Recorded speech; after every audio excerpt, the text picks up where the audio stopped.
go Black Mirror, my team already built mine. Mine is a full avatar, a full digital human. So we specialize in making digital humans.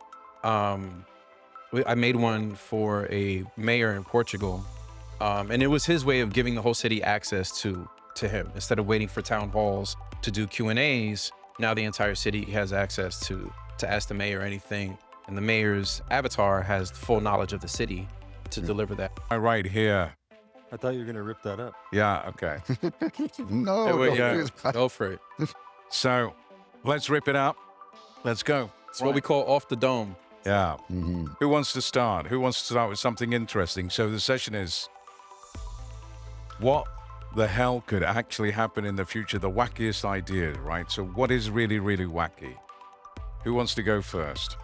And does it have his full personality? Full personality, full voice, full persona, likeness, the whole nine. And how do you do that? How do you is it like a training I mean, the period, or technology's is it- gotten easier now. So like to map your voice, a year ago we needed 30 minutes. Now we need 30 seconds of your Right. voice. But I'm thinking about the personality. Personality, we create a proprietary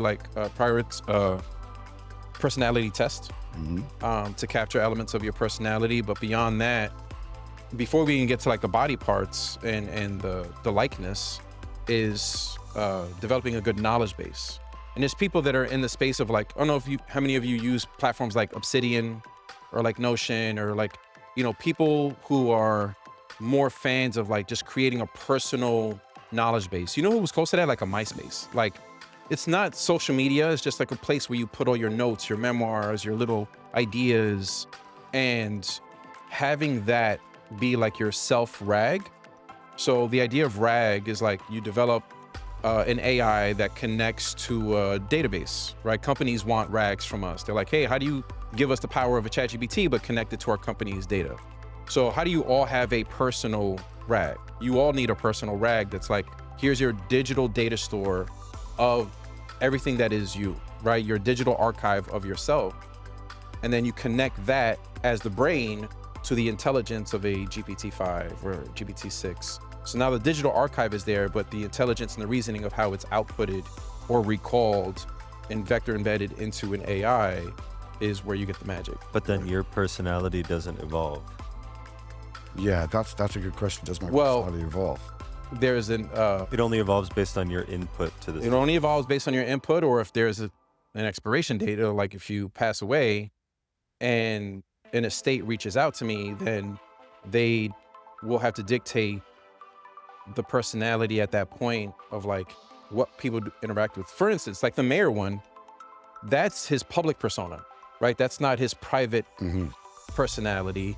If the family, and I've had, people reach out to me with lost loved ones, say, hey, can you develop this for this person? I'm like, well, how that person was to you is different than how that person was to their mother, to their friends. So to get a full profile of that person's personality, we need to get a lot of perspectives from different people that have had experiences with this Then person. that's filtered through other human beings' perspectives. Yes. But actually, I've heard of this actually happening now in Japan a lot, right? So they are doing these digital recordings of their loved ones, and they are actually speaking to them, right? Well, we saw this in Star Wars, right? So Star Wars, Yoda passes or Obi-Wan passes, and there was a hologram that represented them, and it gave really, insightful advice to Luke, and the interactions were limited, but there was enough insight there to gather. You don't need to know Obi-Wan's every deep dark secret and every part of his life and his memory, but there was still some insight from there. So if I, pass away, and this is for anyone in the room, if you pass away and you have loved ones that are struggling with that grief, some families have chosen to like, all right, if you're struggling and you just want a couple moments with this avatar to interact with, that technology is there now. Now everyone has to make the ethical decision of whether or not they want to implement that or activate or call me or organizations. But the technology exists right now to do that. This is not future forecasting. Right. But back to Lionel, back to the question of the mayor, right? So you've got this digital avatar. Does it have to be re-elected? Or will it keep being the mayor? Well, all so the time. it's not even a funny question. Mayors do this because, so when a mayor gets elected, they, towards the back half of their term, they wanted what's called a legacy project because they know they are in a short term and they want something that outlives their term in office. So he chose this as like a legacy project. Some people build parks, some people do things with libraries or other things in the city, He built initiatives that go himself. beyond their time there. And he selected an avatar. He built himself instead of a park.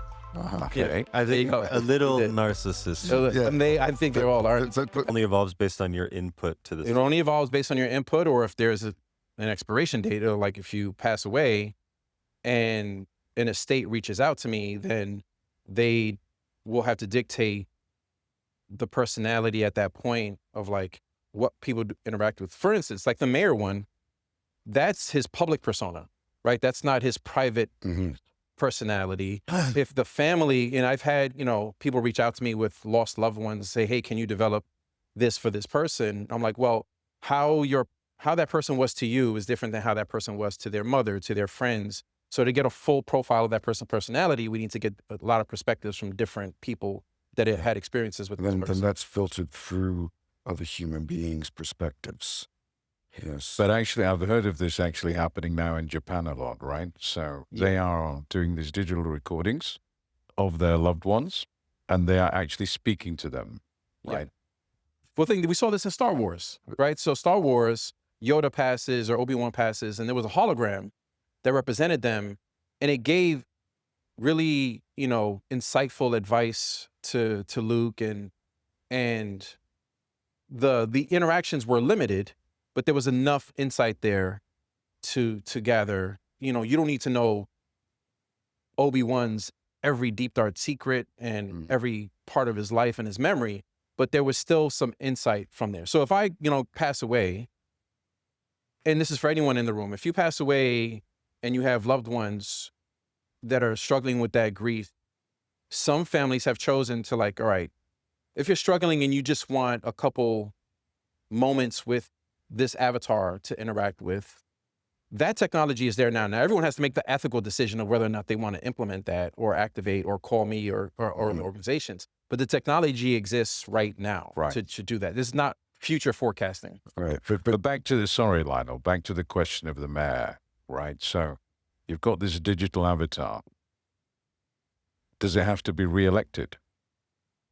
Or will it keep being the mayor Well, all the time? It's not even a funny question. Mayors do this because, so when a mayor gets elected, they, towards the back half of their term, they wanted what's called a legacy project because they know they are in a short term and they want something that outlives their term in office. So he chose this as like a legacy project. Some people build parks, some people do things with libraries or other things in the city, initiatives that go beyond their time there. And he selected an avatar. He built himself instead of a park. Okay. I think There you go. a little He did. narcissist. So, and I think they all are. But